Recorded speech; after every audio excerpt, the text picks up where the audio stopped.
Do you guys know that Bumbles bounce right now? Shannon Bream, take it away. We got serious things to talk about, Laura. How can I not laugh at that? It's goofy. All right, thank you very much. Here's what's coming up on our show tonight. Merry Christmas, America. Obamacare's individual mandate repealed. $1.5 trillion in tax cuts. Companies already responding. So why are critics saying, bah humbug? A lump of coal into your Christmas stocking. The economy is not going to take off. The ugliest display of pigs at the trough. Are you living in a fantasy world? Will downplaying historic tax cuts backfire on the president's critics? We'll debate. It's always a lot of fun when you win. Plus, the Obama administration, the former head of the DNC, Hezbollah, and some shady IT workers on Capitol Hill, and a reported possible connection. This was a classic money laundering operation. We investigate another bombshell report with Congressman Ron DeSantis. And he once said President Trump was a menace to conservatism. Rich Lowry explains why some never-Trumpers are now partying with the president.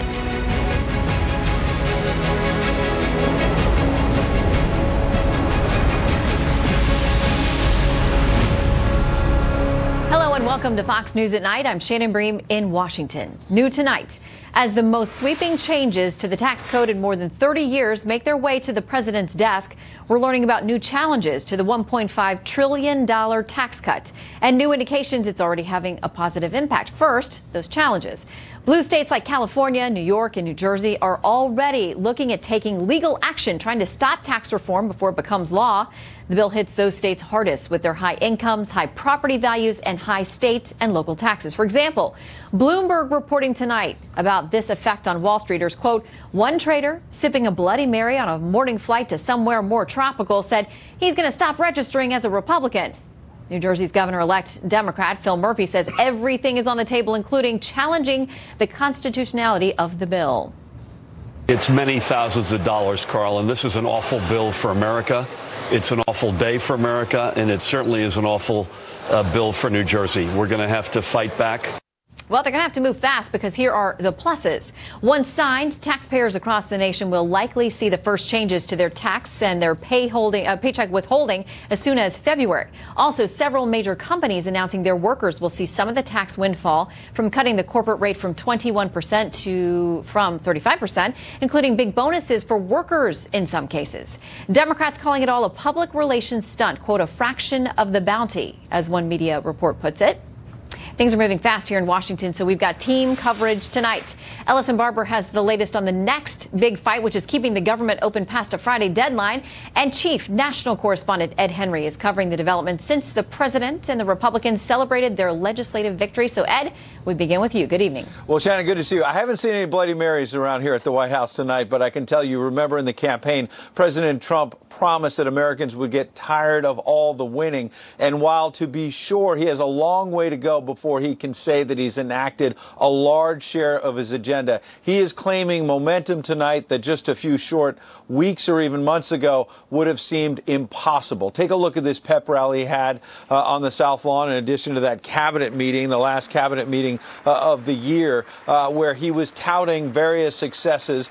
He had Republican leaders like Paul Ryan and Mitch McConnell on board. Remember, after the failure of repeal and replace, the president mocked McConnell on Twitter and left the door open to another Republican taking the majority leader post. Tonight, here's the big picture. Tax cuts that could supercharge an economy already taking off, thanks in part to massive cuts to government regulations that have already taken place. The tax bill also includes ANWR. That means opening the Arctic National Wildlife Refuge to energy exploration. That's decades in the making. If it were a standalone bill, it would be massive in and of itself. There's also a major initiative on health care. They eliminated the individual mandate in Obamacare. It's not repeal and replace, but it is a major pushing back on the signature domestic achievement of the president's predecessor. The president also at that cabinet meeting today touting the fact that ISIS is on the run, something that he promised in the campaign to much skepticism, also touting the confirmation of Supreme Court Justice Neil Gorsuch, plus a record number of circuit court judicial nominees that have been confirmed. Not a single Democrat, though, voted for this tax package. So if it succeeds, they'll have a hard time explaining it in the midterm elections. But Democrats have been consistent about charging this will cost too much money. It will add a lot to the debt. And perhaps their most prominent talking point of all has been that the corporate tax cut, they say, will not trickle down to workers. Listen to Chuck Schumer. AT&T, big American company, fine American company. Their tax rate over the last 10 years was a mere 8%, and they cut 80,000 jobs. That one statistic belies all this trickle-down bunk. Yet just a couple of hours later, AT&T announced it will pay, yes, a special $1,000 bonus to more than 200,000 of their employees, trickling down. Today, Boeing announced $300 million in employee-related investments. Fifth Third Bancorp announced plans to raise its minimum hourly wage for all employees to $15 and distribute, yes, a one-time bonus of $1,000 because of the tax cut. Wells Fargo saying its pay rate will go up to $15, and they're pledging next year $400 million in charitable contributions as well. All reasons why some of the president's advisors tonight are telling me they want to try to pivot out of this victory on tax cuts to infrastructure, immigration reform, other big issues. And this pro-Trump nonprofit group, America First Policies, is now planning a $1 million TV ad blitz that will start on Christmas Day. But in fact, they're giving Fox News at night a first look. Watch. Thank you for cutting my taxes. Thank you for fixing our economy. Thank you for keeping my family safe. Thank you for putting America first. Thank you for supporting Israel. As veterans, thank you for reminding us to stand for our national anthem. Thank you, President Trump. Thank you, President Trump, for letting us say Merry Christmas again. And we mentioned that riff with Senator Mitch McConnell. They were all smiles in the Oval Office today. The Kentucky senator bringing, yes, a Louisville slugger from his home state to give to the president after this tax cut victory.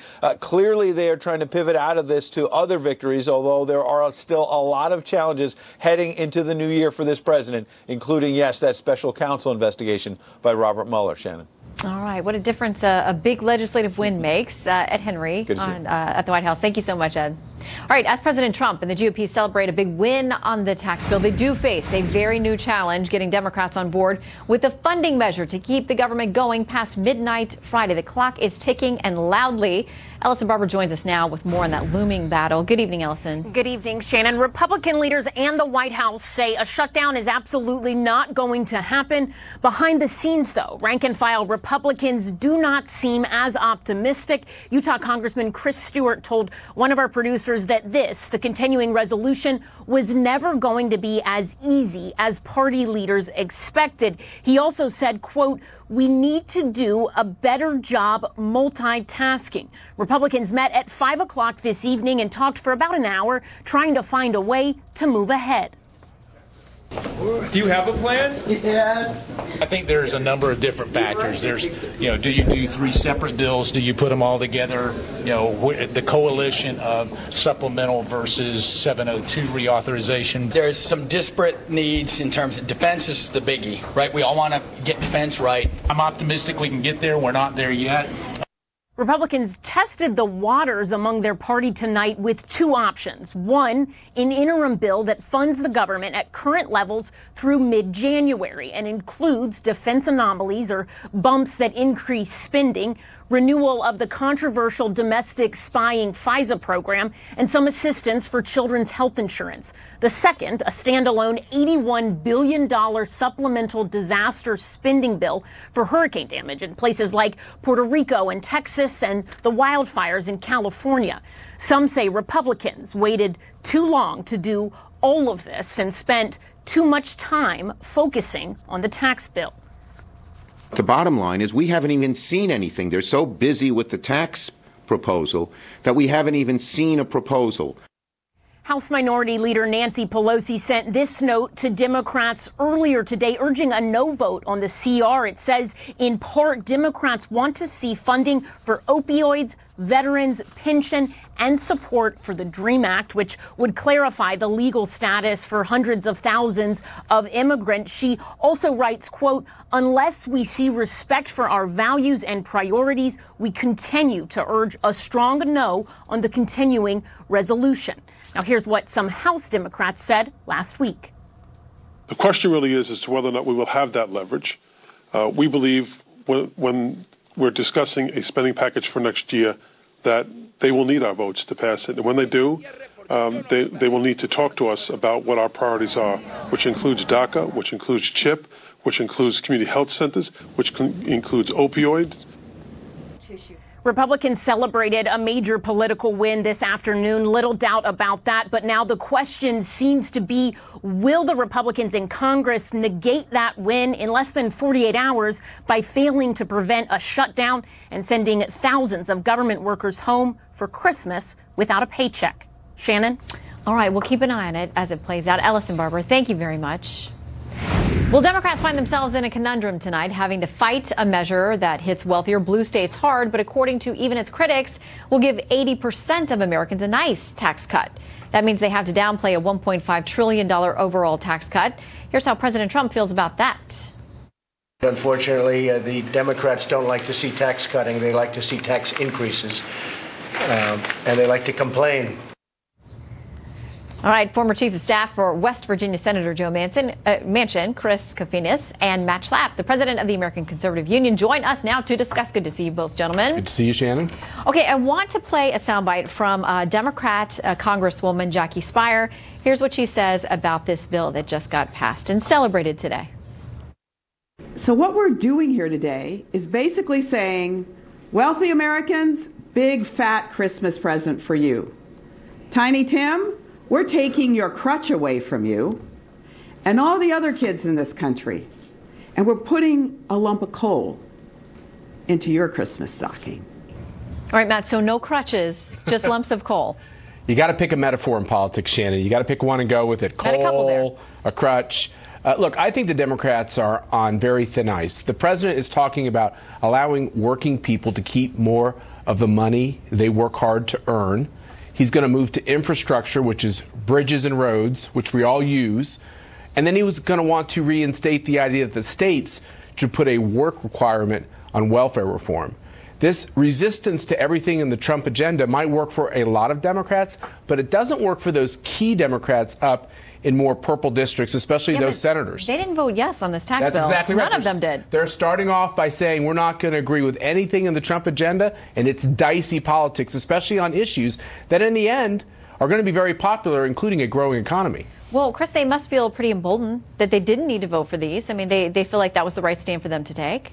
Well, I think you look at, for example, what's happened in Alabama, what's happened in Virginia, two states that are traditionally pretty strong, to say the least, for Republicans. They haven't done very well. I would argue that Virginia, where I live, is very purple these days. Yeah, but this was when you have an incumbent, usually you'll have a switch. But putting that aside, I think when you talk about the tax bill, what's interesting to me is this whole argument about somehow Democrats are opposed to tax cuts. That actually is not true. Democrats are opposed to tax cuts that benefit an incredibly small percentage of the population. 80% of Americans is a small percentage. Yeah, but whereas the disproportionate amount of the amount of money is going at the top, and it's going for corporations. 80% are getting it, and this is from the Tax Policy Center, which is not, they're left-leaning, you know that. I mean, they say 80% get a cut, 15% no change. Say 5% will probably get a raise, and a lot of that's going to be wealthy people. But if you're going to have a $1.5 trillion tax cut, don't you think that the overwhelming majority should go to the middle class? Do you really think that people who are 80% of Americans? But my point is, does anyone really think that people who are millionaires or corporations are struggling right now? Corporate profits are at a record level.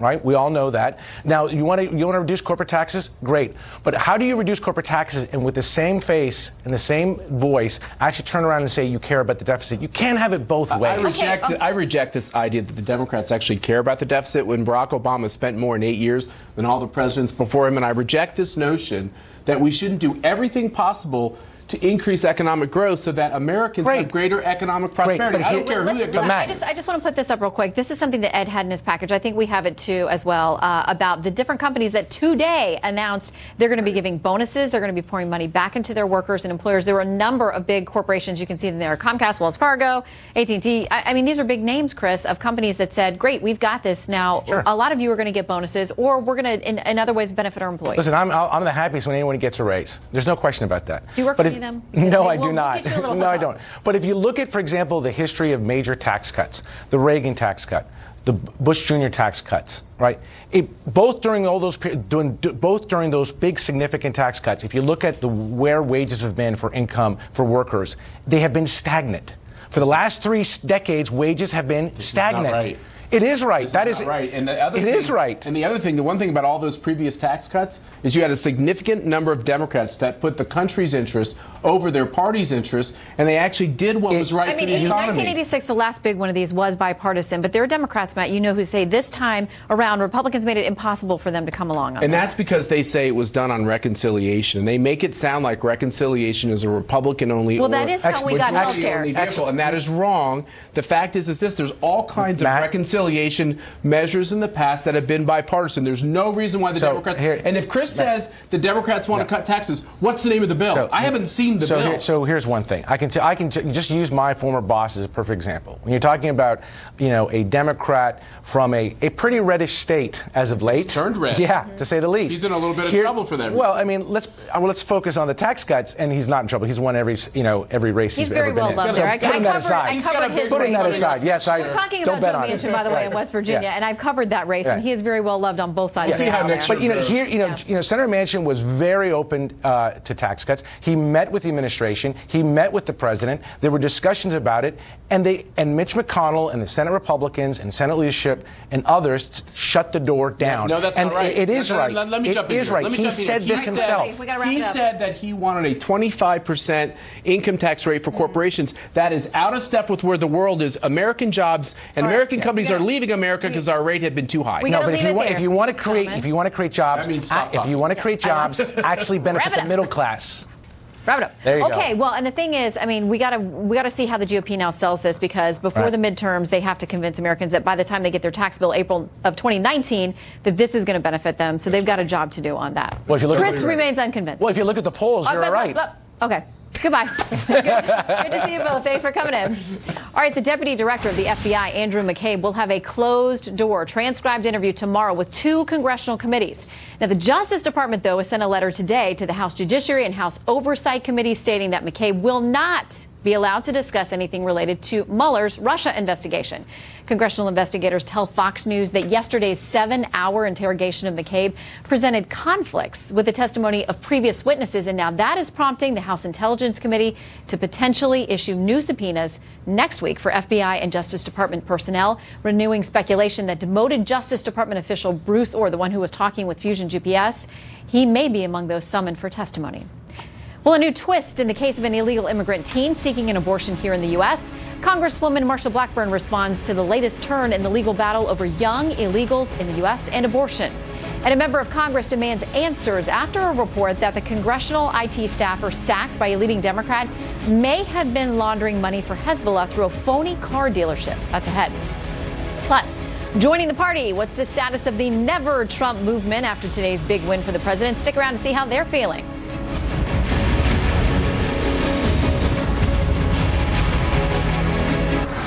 Homeland Security releasing a pregnant 19-year-old illegal immigrant who lied about her age, now freeing the government from any obligation to facilitate her abortion. According to the Washington Times, the illegal immigrant, identified by the pseudonym Jane Roe, falsely claimed to be 17 when she was arrested at the U.S.-Mexico border, so she'd be eligible for lenient treatment. The feds say they released her on her own terms, so her anticipated abortion would not have to be facilitated by the U.S. government. Well, President Trump promising to get even tougher on immigration, pledging to do away with the primary ways that people come here from other countries. We will get rid of chain migration and the visa lottery program. We have a lottery program where we take in a lottery people from other countries. In some places, we are bringing in some very bad people. So how is Congress responding to those calls from the president? GOP Congresswoman Marsha Blackburn of Tennessee joins us now. Great to have you with us today. Good to be with you. Okay, so how is Congress going to tackle this? Will there be any bipartisan movement on these big issues? I would hope that there would be. The RAISE Act is something that would address the lottery and the chain migration issues, and this is one of the things that we know. It's time to move to a merit-based system. Canada uses it. This is something that we should do. We're a country that recognizes merit, so let's move to that. Okay, well, the Archbishop of Miami, I want to play or put up a little bit of a quote that we have from him, where what he says about this and the fact that we need to move forward. He says, derisive comments on chain migration forget that a foundational principle of our immigration law has long been to help reunite families. He says that's a principle that we work on, but this principle has been seriously eroded in recent years, and administration officials seem to be poised to make it worse. No, they're going to clean the system up. It is time to make certain that we change the way people come here. And look at what recently happened in New York. The last two occurrences there, the visa lottery and chain migration. So let's stop it. We know where this is happening. We know where the weaknesses are, the vulnerabilities are. And we also know that it's a fairness issue. Move to a merit system, set up a point system, and then let's make certain that we are bringing the best of the best that are wanting to come in, and that we are ending this process of chain migration. Let me ask you on this other illegal immigrant story that we've been covering right before this, about this these growing number of legal cases that we see where underage teenagers are coming across the border and seeking abortions here in the U.S. The ACLU is mounting a larger legal assault on that and say they want to make sure these women who are here have access to abortion even if they're underage. Right. And this is one of those things where we have to say they're here illegally. They are not entitled to these services, and it is inappropriate. And when I talked to my constituents in Tennessee, they talked about this as fairness. We do not use taxpayer dollars to fund abortion, and they don't want it to take place with those that are here illegally. Well, in the last case I know that we had, there was some confusion about who was funding the abortion, the case that happened in October. Her attorney said that there was somebody stepping up to help with the funding. We never really got a clear answer on that. I also want to ask you about, you chaired for a year the select panel that looked into Planned Parenthood, whether or not they were trafficking at all in body parts of aborted fetuses. And now you have news that the DOJ and FBI are investigating based on what you found. That's exactly right. Our panel did a tremendous amount of work. We did 15 criminal referrals, 11 to states attorneys general, 4 were to federal, to the DOJ, and now we find out that between DOJ and the FBI, they're taking up all 15 and looking at what has transpired between the abortion clinics and these third-party sellers of the baby body parts. So we're pleased that investigation's moving forward. Well, Planned Parenthood, as you know, has denied any wrongdoing, any criminal wrongdoing in the case, so we'll watch and see how these cases proceed. Absolutely. Thank you very much for coming Thank you. Tonight. Good Merry Christmas. And to you, too. All right, Silicon Valley could win big under the tax cut plan. Stick around for reaction from leading liberals like Mark Zuckerberg and the Google guys. And trouble for Matt Damon at the premiere of his new movies. Details on that just ahead.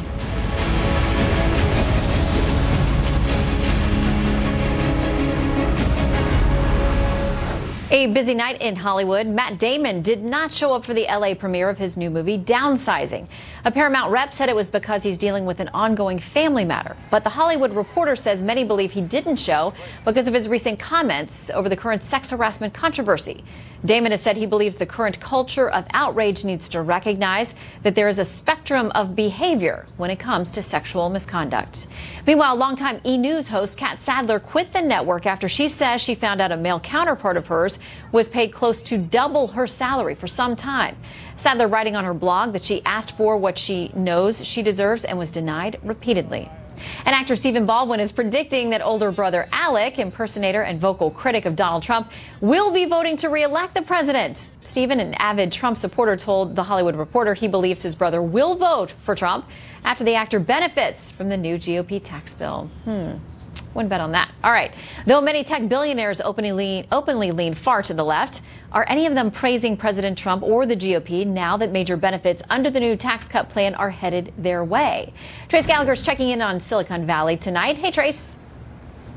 Hey, Shannon, even if Silicon Valley does lean left, you can bet a portion of the GOP tax bill is quietly being applauded, specifically the part of the bill that allows major tech companies to bring home the boatloads of money currently being stored overseas to avoid America's aggressive taxation. In other words, right now, profits are being parked in places like Ireland and Bermuda, where the tax rates are low. The problem with hoarding all that money in far-flung destinations is the companies can't put it to work.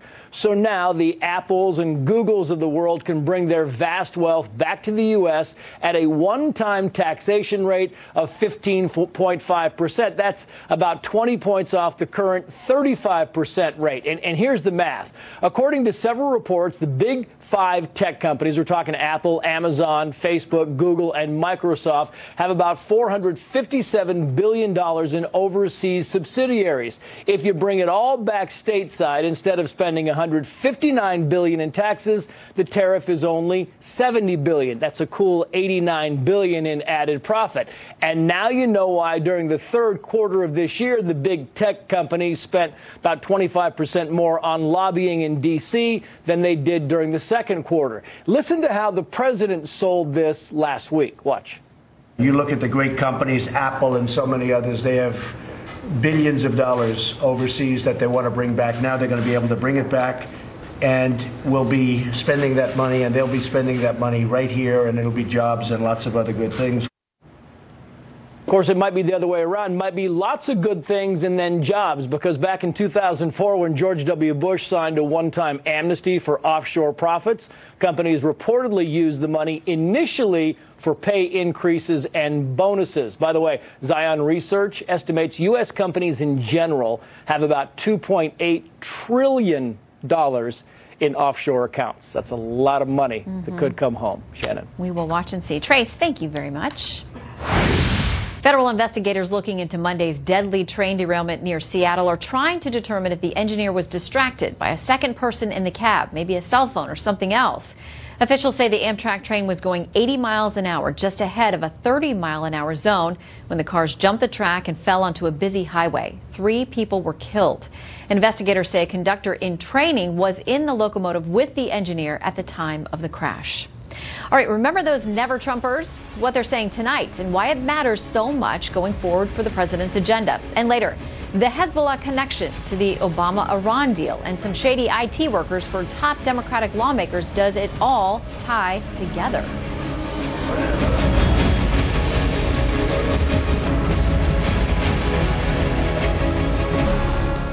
We learned today Minnesota Democrat Senator Al Franken plans to officially resign January 2nd.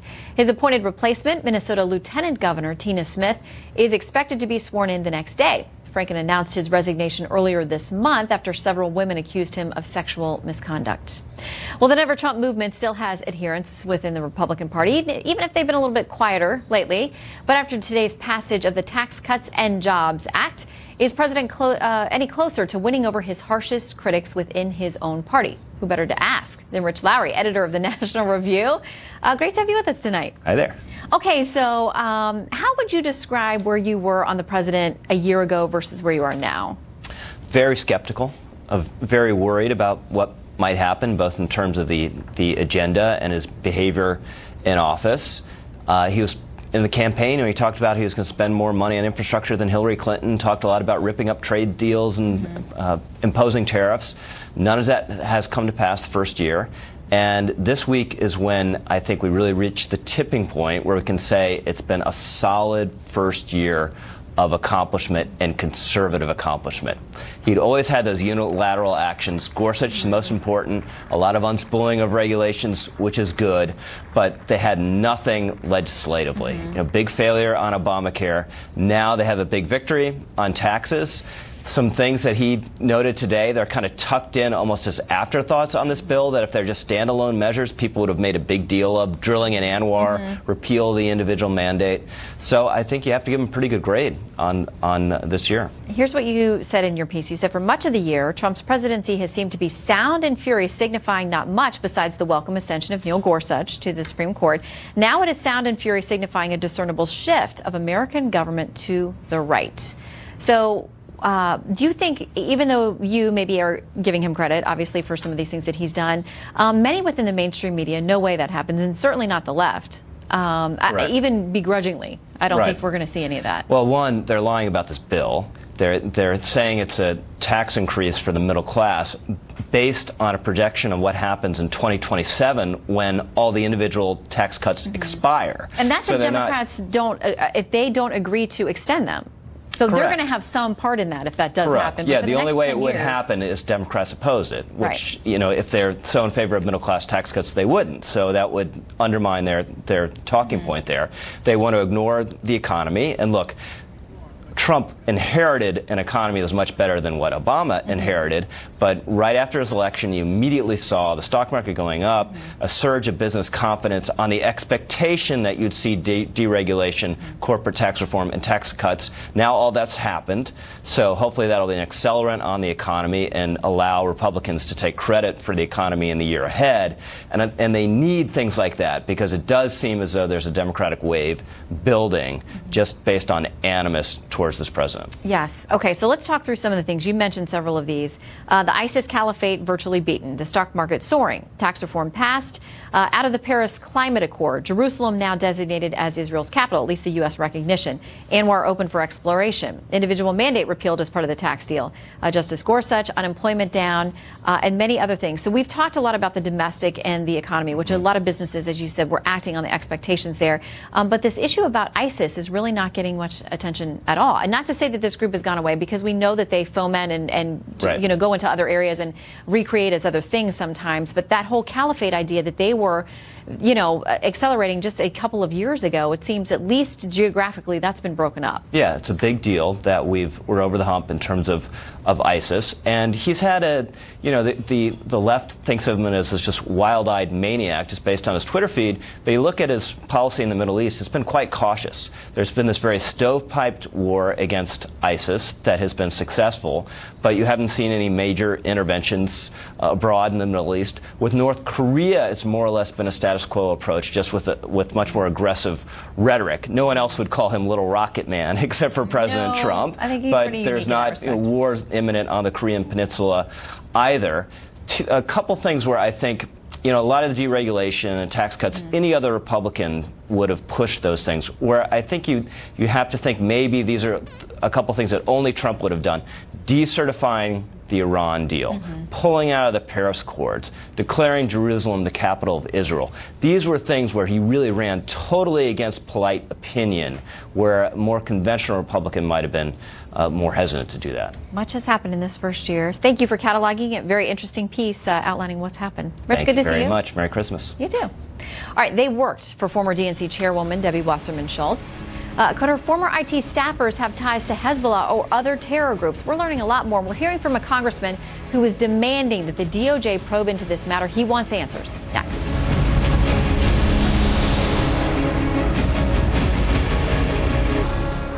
We've got another follow-up tonight to our reporting on an investigation into alleged Obama administration interference in investigations involving the Hezbollah terror group.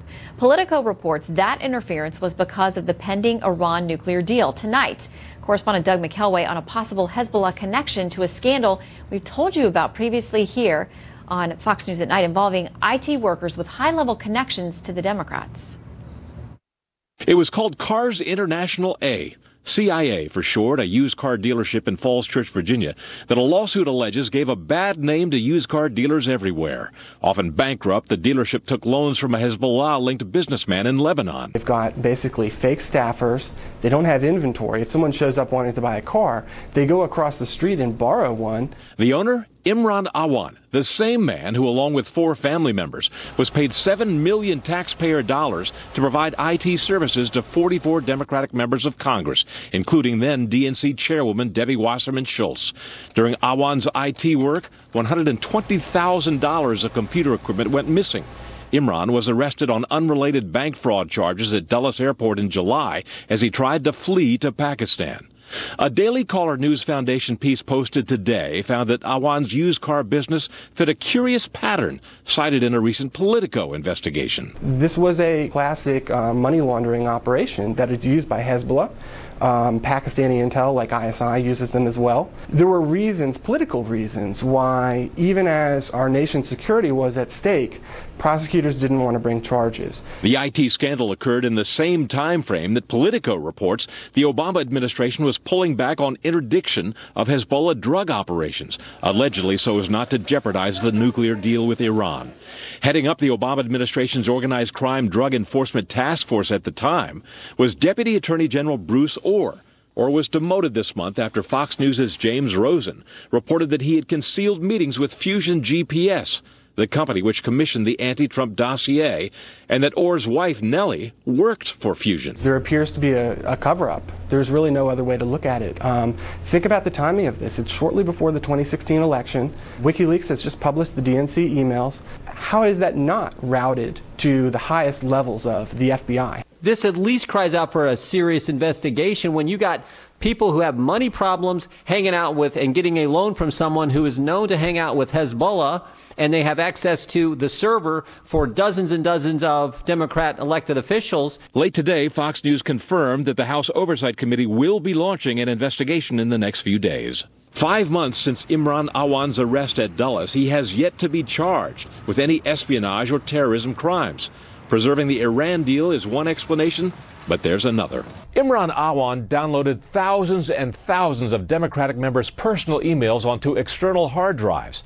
If spying charges were brought against him, there would be no shortage of blackmail material that might be released. Law enforcement, under pressure from Democrats, may be willing to let this sleeping dog lie. Shannon? All right, Doug McElway, we will see. Well, Imran Awan, most recently employed by former chair of the DNC, Congresswoman Debbie Wasserman Schultz, also may have exposed congressional information online. He's facing multiple federal charges, including bank fraud, but also these accusations of allegedly double charging the House for IT equipment and many other things now surfacing. Republican Congressman from Florida, Ron DeSantis, joins us now. And you think there may be a national security risk here? Well, if you look at this, is clearly some type of money laundering operation when you have this CIA car dealership, which really didn't have cars, and they had a fake staff. And that was the name they gave it, CIA, right. So people know what we're talking exactly. about. It's not a CIA car dealership. Well, but I mean, I think people look at that, and they're probably doing that for a reason, or potentially we're doing it for a reason. So you have a situation, they're all making, the whole family, Awan, his wife, brothers, they're making like 160 grand a year, supposedly do this IT work. So that's equivalent to the highest ranking staffers in Congress, chiefs of staff. These guys, Awan was a little older. One of his brothers was like in his early 20s. He was working at McDonald's part-time. So this whole thing just right there stinks. But then what happened to all this money? And really there's no good explanation for it other than this is money that's being sent overseas. They had deep relationships with people in Pakistan, would travel there. The first $100,000 for the car dealership was given to them by an Iraqi with ties to Hezbollah. So what was going on in the House? Why didn't anyone see what these guys were up to? What were they doing with the data that they had access to from members of Congress? And where was this money going? And was it going for a nefarious purpose? Yeah, because there are allegations that they were logging into accounts of members they weren't working for. They were never hired to work for on the Hill. If you read this piece in the Daily Caller by Luke Rosiak, it talks about these car dealerships, these businesses that don't seem to make much sense. The financial trail is very fuzzy. The explanations are very strange. Here is what Luke said today about what this looks like when you look at the story of these guys. This was a used car dealerships are a classic money laundering operation that is used by Hezbollah. Pakistani intel like ISI uses them as well. So you think that may have been what was happening here, and I know you're pressing the DOJ for some answers, or at least for them to take a different look at this. Right, because Awan is under indictment now, but not for anything national security related. Right. There's investigation into the Democrats within the House and the House Admin Committee, which is important, but that's not going to get into the national security implications. So I think we need to do that, and I do think we need more answers than we've been given. I want to ask you too, because we have talked, you and I, a lot about Israel, this move that the president finally has announced about recognizing Jerusalem as the capital. The United Nations not too happy. The Security Council held a vote earlier this week, the U.S. the only ones to veto and stand up against this. There'll be a vote again tomorrow. Here is what the president has said about what may go down at the UN tomorrow. I like the message that Nikki sent yesterday at the United Nations for all of these nations that take our money and then they vote against us at the Security Council. or they vote against us potentially at the assembly. They take hundreds of millions of dollars and even billions of dollars, and then they vote against us. Well, we're watching those votes. Let them vote against us. We'll save a lot. We don't care. You think he's going to cut off the money? Some of it either to the UN or to any of these countries, because you know their vote's not going to be closed. I love it. I mean, first of all, in 2016, the UN, out of 24 resolutions, 20 of them were against Israel. See, there's one tiny little country, only democracy in the Middle East, and oh, by the way, the only Jewish state in the world, and the UN is pathologically focused on singling them out. And we've seen enough of it. I'm glad the president's saying enough with this.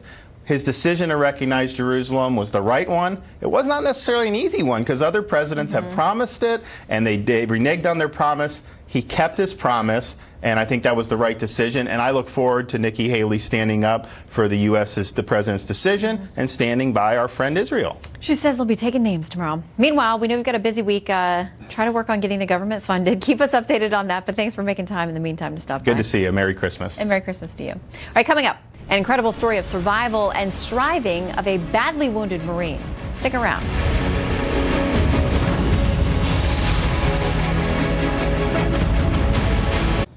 Tonight, a salute to Marine Kyle Carpenter, who was awarded the Medal of Honor for throwing himself on an exploding grenade, saving the life of a fellow Marine. Despite suffering the loss of his right eye and a collapsed lung, Carpenter came home determined to complete his college education.